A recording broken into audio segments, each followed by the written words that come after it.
Hello armies, കുറച്ച് armies ഒക്കെ ചോദിക്കുന്നുണ്ടായിരുന്നു നമ്മൾ എന്താ വീഡിയോ ഒന്നും ചെയ്യാഞ്ഞെന്ന്. നമ്മൾ കുറച്ച് ബിസി ആയി പോയായിരുന്നു, എക്സാംസ്, പിന്നെ കുറച്ച് ഹെൽത്ത് ഇഷ്യൂ ഒക്കെ ഉണ്ടായിരുന്നു.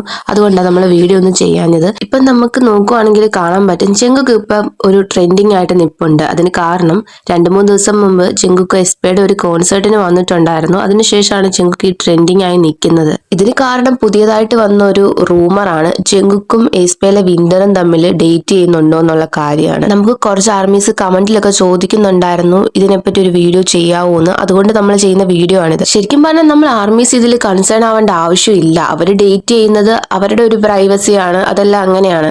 പിന്നെ ഇതിൽ റൂമർ ഇറങ്ങാൻ കാര്യം എന്ന് പറഞ്ഞാൽ ജങ്കുക്ക് ആ കോൺസേർട്ടിന് പോയെന്നുള്ള കാര്യമാണ്. പിന്നെ കുറച്ച് ഹെയ്റ്റ് ജങ്കുക്കിന് കിട്ടുന്നുണ്ട്. അതിന് കാരണം ഹോബിയുടെ കോൺസേർട്ടിന് ജങ്കുക്ക് പോയില്ലെന്നാണ്. ജങ്കുക്കിന് എപ്പോഴാണ് വെക്കേഷൻ കിട്ടുന്നത്, ഫ്രീ ടൈം കിട്ടുന്നതെന്നൊന്നും നമുക്ക് ആർമീസിനോ ഫേറ്റേഴ്സിനോ ഒന്നും അറിയുന്ന കാര്യമൊന്നും അല്ല. അപ്പൊ ജങ്കുക്കിന് ഇഷ്ടപ്പെട്ട കാര്യങ്ങളാണല്ലോ ജങ്കുക്ക് ചെയ്യുന്നത്. പിന്നെ എസ്പയുടെ കോൺസേർട്ടിന് വന്നത് നോക്കുവാണെങ്കിൽ വേറെ ഒരുപാട് ഐഡോൾസും ആക്ടേഴ്സും ഒക്കെ വന്നിട്ടുണ്ടായിരുന്നു. ഈ PR വർക്ക് ബേസ്ഡ് ആയിട്ട് അല്ലെങ്കിൽ ഇൻവൈറ്റ് ചെയ്തിട്ടൊക്കെ ആർട്ടിസ്റ്റുകൾ കോൺസേർട്ടിന് വരാറുണ്ട്.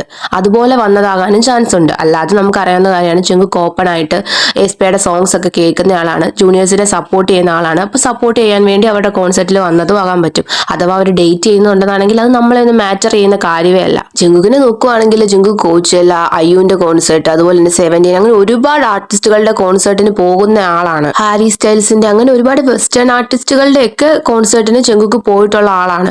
അപ്പൊ അത് വെച്ച് നമുക്ക് ഒരിക്കലും ഡേറ്റ് ചെയ്യുന്നുണ്ടോ ഇല്ലയോ എന്നൊന്നും പറയാൻ പറ്റത്തില്ല. അതൊക്കെ ഫാൻസും അതുപോലെ തന്നെ ഹേറ്റേഴ്സ് ഒക്കെ ഉണ്ടാക്കുന്ന ഓരോ അസംഷൻസ് ആണ്. ഹേറ്റേഴ്സ് മാത്രമല്ല, ചില ആർമീസ് ആണെങ്കിൽ തിന്നെയറിന്ന് വരെ ഓരോ റൂമേഴ്സ് ക്രിയേറ്റ് ചെയ്യാറുണ്ട്. ഈവൻ ഫോട്ടോഷോപ്പ് വരെ ചെയ്യാറുണ്ട്. കൂടുതലായിട്ട് ഇന്റർനെറ്റിൽ പരത്താറ് വരെ ഉണ്ട്. അങ്ങനെയുള്ള കാര്യങ്ങളൊക്കെ നോർമൽ ആയിട്ട് ഇപ്പൊ ഈ ഒരു കേസിൽ നോക്കുവാണെങ്കിൽ അങ്ങനെയൊക്കെ ഒരുപാട് സംഭവമൊക്കെ ഇറങ്ങിയിട്ടുണ്ടായിരുന്നു.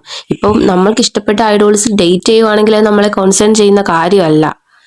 അവരുടെ ഇഷ്ടമാണ്. അത് അവർ ഓപ്പൺ അപ്പ് ആയിട്ട് പറയുമ്പോൾ അത് അക്സെപ്റ്റ് ചെയ്യാൻ പഠിക്കുകയാണ് വേണ്ടത്. പിന്നെ എപ്പോഴും ഈ ഐഡൽസ് ഒന്നും സിംഗിൾ ആയിട്ട് ഇരിക്കത്തുമില്ല. നമ്മളാണെങ്കിൽ എപ്പോഴേലും ഒക്കെ മിങ്കിൾ ആകുമല്ലോ, അതുപോലെ അവരും ഒക്കെ ആകും. ചിലപ്പോൾ ആയിട്ടുള്ളവരായിരിക്കാം, ഇപ്പോൾ ഗേൾഫ്രണ്ട് ഉള്ളവരായിരിക്കും. അപ്പൊ നമ്മളെ ഇതൊന്നും അത്ര ബാധിക്കുന്ന കാര്യമാക്കി എടുക്കരുത്. അടുത്തത് ജെഹോപ്പിന്റെ കാര്യമാണ്. നമ്മൾ ഓൾറെഡി പറഞ്ഞായിരുന്നു ജങ്കുക്ക് ജെഹോപ്പിന്റെ കോൺസെർട്ടിന് പോയില്ലെന്ന് പറഞ്ഞ് ജങ്കുക്കിന് കുറെ ഹേറ്റ് കിട്ടുന്നുണ്ട്. വേറെ ഫാണ്ടത്തിൽ നിന്നൊക്കെയാണ് ഹേറ്റ് കിട്ടുന്നത്. ശരിക്കും പറഞ്ഞാൽ നമുക്കറിയത്തില്ല ജങ്കുക്കിന്റെ ഷെഡ്യൂള്. ജങ്കുക്കിന്റെ ഷെഡ്യൂൾ അനുസരിച്ചായിരിക്കുമല്ലോ പോകുന്നത്. പിന്നെ ജങ്കുക്കിന്റെ വെക്കേഷനിൽ ഫ്രീ ടൈമിൽ ജങ്കുക്കിന് ഇഷ്ടപ്പെട്ട കാര്യങ്ങളായിരിക്കും ചെയ്യുന്നത്.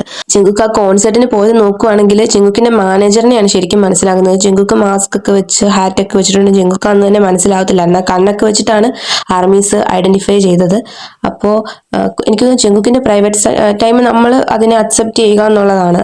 അതുകൊണ്ടായിരിക്കാം കൂടുതൽ ആർമീസ് ഒന്നും ആ ഫോട്ടോസും ഒന്നും അങ്ങനെ ഷെയർ ചെയ്യുന്നൊന്നും ഉണ്ടായിരുന്നില്ല. ജങ്കുക്കിന്റെ പ്രൈവസിയാണ്. പിന്നെ ഒരുപാട് ബിഗ് അക്കൗണ്ട്സ് ഒക്കെ ഓൾറെഡി അതിന്റെ ഫോട്ടോസ് ഒക്കെ ഷെയർ ചെയ്തിട്ടുള്ളതായിരിക്കും. അപ്പൊ നിങ്ങൾ എല്ലാവരും അത് കണ്ടിട്ടുള്ളതായിരിക്കും. പിന്നെ ട്വിറ്ററിലൊക്കെ അത് കൂടുതലായിട്ട് ട്രെൻഡ് ഒക്കെ ആയിട്ടുണ്ടായിരുന്നു. ഇപ്പൊ നമ്മൾ ആർമീസിനെ ബാധിക്കുന്ന അല്ല, ആർമീസിന് ചെയ്യേണ്ട കാര്യം എന്ന് വെച്ചാൽ ഓൾറെഡി ജെഹോപ്പിന്റെ ഒരു സോങ് ഇറങ്ങുന്നുണ്ട് മൊണാലിസ, അത് സപ്പോർട്ട് ചെയ്യുക. അത് തന്നെ കൂടാതെ സ്വീറ്റ് ഡ്രീംസ് അത് സ്ട്രീം ചെയ്യുക. ജിന്നിന്റെ സോങ് ആയ റണ്ണിങ് വൈൽഡും അതുപോലെ തന്നെ വീയുടെ സോങ് വിന്റർ ഹെഡും സ്ട്രീം ചെയ്യാൻ നോക്കണം. അതൊക്കെ ഓൾമോസ്റ്റ് ന്യൂ റിലീസ് ആയതുകൊണ്ട് ഒരുപാട് നോമിനേഷൻസിലൊക്കെ വരാനായിട്ട് ചാൻസ് ഉണ്ട്. നമ്മൾ ആർമി സ്ട്രീം ചെയ്യുന്നതിനനുസരിച്ച് നോമിനേഷനും അവാർഡിലൊക്കെ വരും.